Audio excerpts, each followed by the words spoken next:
Hey Tessa, it's been a while since the last time I heard from you. Is everything good? I'm so sorry I didn't have time to text and call you as often as I used to. You know, I'm a famous writer now and I've been swamped with interviews and book signings. Ugh. I hope you didn't take it too personal and forgive my carelessness. Hi Heather.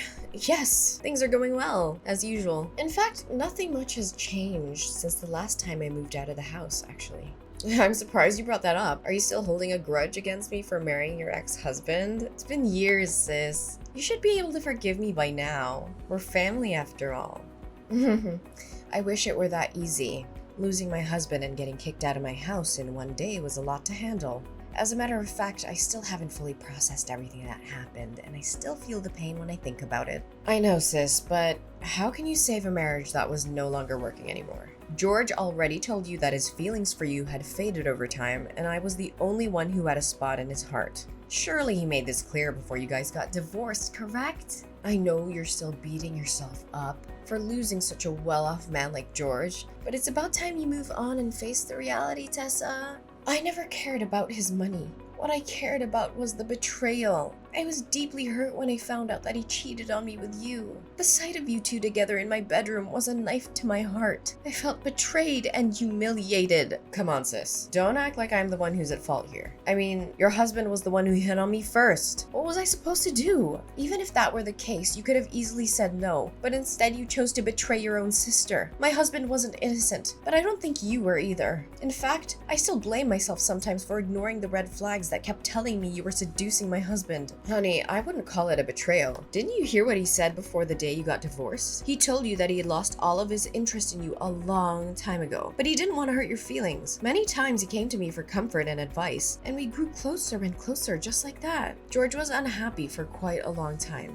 and he just finally found the courage to leave. Enough! I'm not really feeling up to talking about that at the moment. Can we just change the subject of our conversation? Yeah, sure. So, what have you been doing for a living, Tessa? Still trying to make it as a full-time freelance artist? I already told you a million times, your paintings suck. No one wants to buy them. They're so bad, you could lay them on the floor and people would mistake them for doormats. Don't be so harsh on me, Heather. I know my paintings aren't everyone's cup of tea, but I believe that art should be a reflection of the artist's heart and soul. I could draw something easier for the audience to approach, but that would be a betrayal of my own artistic vision. I'm not going to compromise my art just to make it more marketable. I know that there are people out there who appreciate my work for what it is. Whatever your stupid belief is the reason why you're still living in poverty. For me, money comes first, and it's all about creating things that people will like. Just look at me and my best-selling book, The Power of Marriage. Sold over 200,000 copies and generated more than $1.6 million last year. Can you believe it? Oh, and have you heard about my book, A Match Made in Success? It's a memoir about my marriage to George, and it was just published last month. It's already sold a couple of thousand copies, and I'm really excited about it. Yes, I've heard about those books, and you've also written many other famous marriage books. I just thought it's quite ironic that someone who has sabotaged other people's marriages would write about the principles for a strong and lasting relationship. Hey, are you referring to me, Tessa? I can see that you're still struggling to conceal your jealousy of my successful and wealthy life. It must be hard to see someone like me living the good life while you're stuck in your destitute existence. I guess it must be tough raising Gabriella all by herself, huh? At least George still gives you some pity money every month to keep you and Gabriella from the verge of hunger. So, you're finally showing your true colors, huh? Well, let me tell you something. I know exactly how hard I had to sacrifice for you to get where you are today. I gave up my dreams, my relationships, and my sanity, all so that you could achieve yours. Oh, not again. When our father passed away and our mother left us, I was the one who stepped up to take care of you. I worked 2 or 3 jobs at a time to make sure that you had everything you needed to succeed in school. I even had to drop out of college myself, but I didn't care. All I wanted was to make sure that you had the best possible chance in life. And what did you do? You repaid my sacrifice by stepping into my marriage with George and destroying it. Oh, for the love of God! Would you please stop giving me that lecture? I'm so sick of hearing it. I don't owe you my entire life for something you did for me 10 years ago. I barely even remember it. I certainly don't appreciate you bringing it up every single time we talk. You sure are ungrateful, aren't you? Anyways, do you have free time? I just want to invite you to come over to my house and join my birthday party. It'll be fun, but don't bring Gabriella along. She would cry and ruin the party for everyone else. I don't really want to go because I have a lot of things to do. Ugh, please, your excuses are so lame. What else do you have to do all day besides painting those ridiculous pictures that belong in the trash? Think about the sake of our sisterhood and come to my house, please. It will be great fun. I can guarantee you. Okay. I guess it wouldn't harm just to attend your birthday party. We're sisters after all. I'll be there, but I'm not making any promises about how much fun I'll have. That's my sister. So I'll see you at 8 o'clock in the evening at my house, right? Don't forget about it.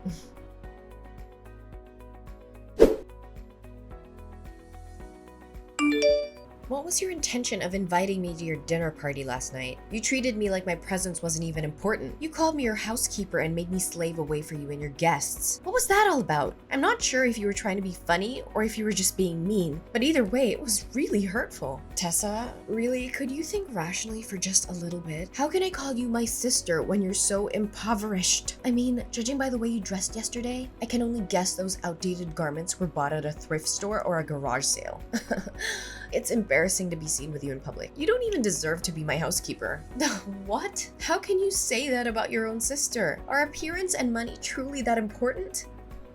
What else could be more important? I mean, look at how my friends dress and look. They're all from wealthy families, have high social status, or are celebrities. If I claimed you as my sister, they'd laugh at me in my face and then shun me. You wouldn't want that to happen to your own sister, would you? But why didn't you give me a heads up? Instead, you made me a laughingstock in front of your friends. Well, it's not like you would find anything more decent to wear even if I told you about my friends in advance. But thanks for coming anyway. You were very helpful at cleaning after the party. I was so concerned because my current housekeeper asked for a sick leave and I couldn't find anyone better to replace her. So you called me up just so I could do the work for your housekeeper? Well, I'm not surprised by your actions anymore. After all, you've already stolen my husband and belittled my chosen profession. What else couldn't you possibly do to hurt me? One thing I'm a little concerned for you though. Concerned for me? Why would you be concerned for me? I have everything I could ever want. I'm at the top of my career. I own your former house and your wealthy ex-husband, and I'm living the best life imaginable. What could possibly be wrong? Well, I'm just interested to see how the audience will react when they find out that your marriage is not as perfect as it seems. Will they be disappointed? Will they be shocked?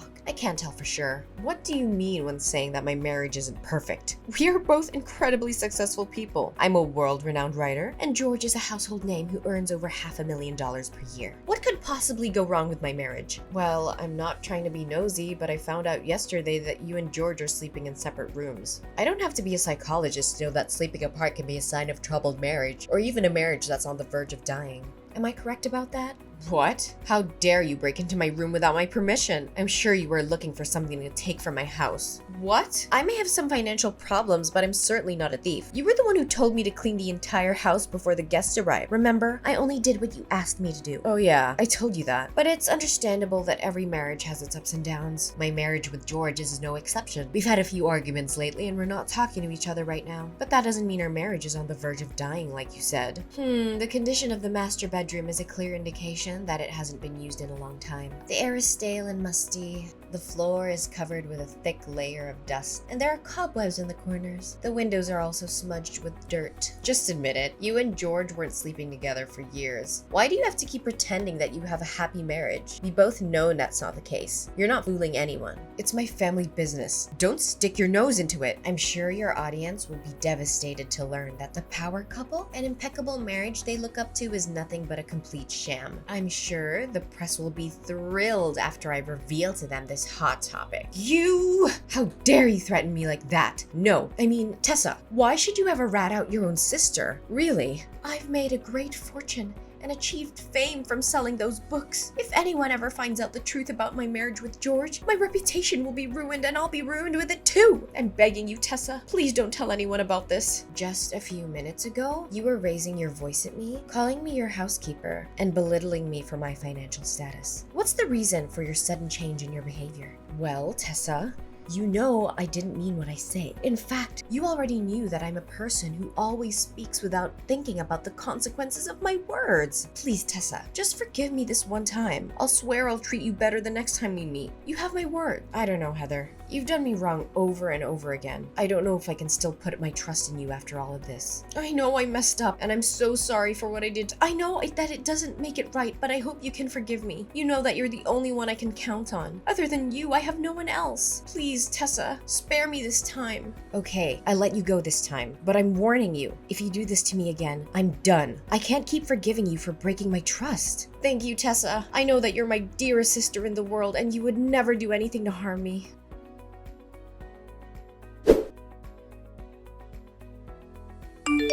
Tessa, are you there? I have something very important to talk to you about. Yeah, I'm here. What's up? I have something to ask you. It may sound a little strange, but just hear me out, okay? Sure, go ahead. I'll try to help you the best I could. Listen, can you let me borrow your daughter, Gabriella, for some time? The situation is urgent, and you can't say no to me. What? Borrow Gabriella? What do you need my daughter for? In fact, what are you even thinking? I know this is a lot to process all at once, but I had no other choice. Press has been hounding me with questions about my child with George. They've been asking when we're going to have a child, why we haven't had a child after 4 years of marriage, and even if I'm infertile. I've been bombarded with so many questions, and I finally felt like I had to defend myself. I had to tell them that we already have a child, but we've chosen to keep her out of the public eye. So now you want Gabriella to pretend to be your own child? That's only gonna worsen the situation. You can't cover one lie with more lies. You know that. But what could I do in that circumstance? Tell them that my marriage with George isn't fulfilled and happy as it looks on the surface? If the press found out about it,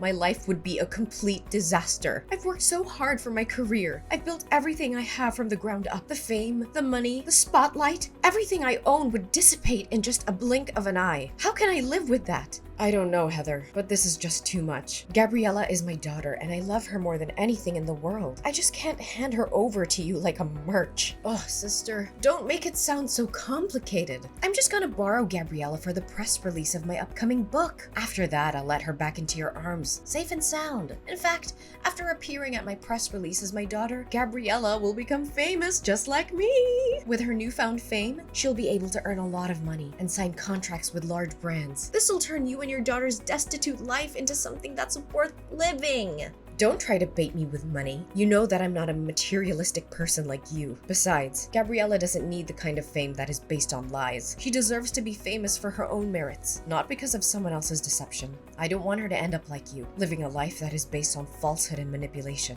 I know, but at least help me out this time, if you still consider me your sister. Look, if you don't lend me a helping hand this time, my whole career and everything I put effort into will go down the drain. Do you actually have a heart to see everything I've worked for get destroyed right in front of my eyes? Look, if you don't agree to my plan, then I have no reason to exist in this world anymore. What are you saying, Heather? Please don't think about doing anything stupid. You still have a whole life ahead waiting for you. Just divorce George and rebuild your happiness from scratch. You still have plenty of time. You're still young. Are you crazy? I can't give up the fame, money, and glory that I'm possessing. It's the most ridiculous thing I've ever heard. If you don't agree with my plan, it's all over. Don't break my heart into a million pieces. You know I only have you and Gabriella as my flesh and blood relatives. So you agree to do as I say. Come on, I'm only borrowing Gabriella for 1 day. I'll have her back to you before you know it. All I'm gonna do is introduce her to the audience and have her practice answering some questions for the press. I just need her to convince everyone that I'm her mother. I promise I won't do anything to harm her. I just need her help for 1 day, and then she'll be back with you. Okay then, if you insist. That's my sister. I'd like to borrow her for tomorrow morning for my press release. It starts at 9 a.m., so I'll come to your house at 8 a.m. to pick her up. You know, this press release is for my new book, The Parenting Journey, a roadmap for raising happy, healthy children. I know the audience will love it, especially when I introduce my own child, who I'll claim to be the source of my inspiration. This is so wrong, Heather. I feel like you're lying to the audience, especially your fans. Honestly, my biggest advice for you at this very moment is to stop before it's too late. I know. Just help me this one time and I'll promise I'll never ask anything from you ever again. Fine, I'll help you this time, but please don't do anything out of line.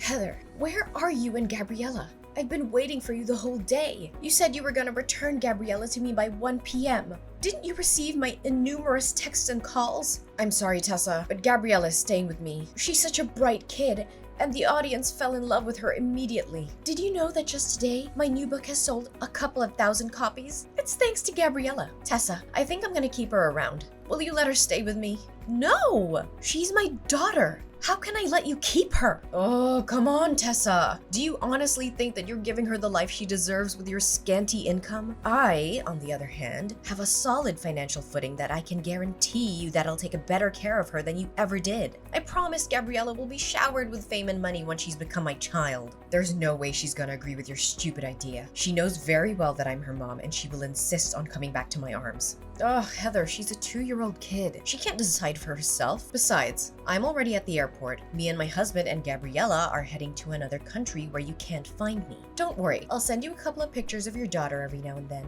Your child will be a great tool for me to earn even more money. I knew you would do something like this. You know? What do you know about? Look, I overheard the conversation between you and George. You saw how the audience reacted to Gabriella, and you decided to exploit her for your own gain. You only wanted to use her as a tool to further promote the image of a perfect family that you're crafting. Do any of my words sound wrong to you?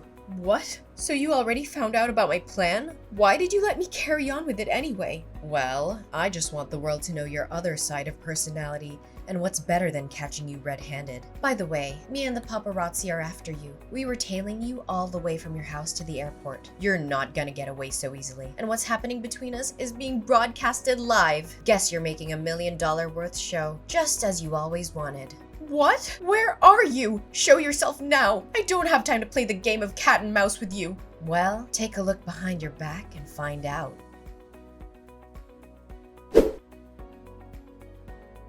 Heather was shocked when she saw me in a crowd of paparazzi chasing after her, demanding answers. Everyone now knew the truth about her so-called happy and successful family. It was all a lie, a carefully crafted facade to make money. In reality, Heather and her husband George hadn't spoken to each other in years. She'd found out he'd been cheating on her with another woman, and she had been too humiliated to tell anyone. Now, the truth was out, and Heather was facing the consequences. Her books were being boycotted, her reputation was in ruins, and she was being sentenced to 3 years in prison for kidnapping.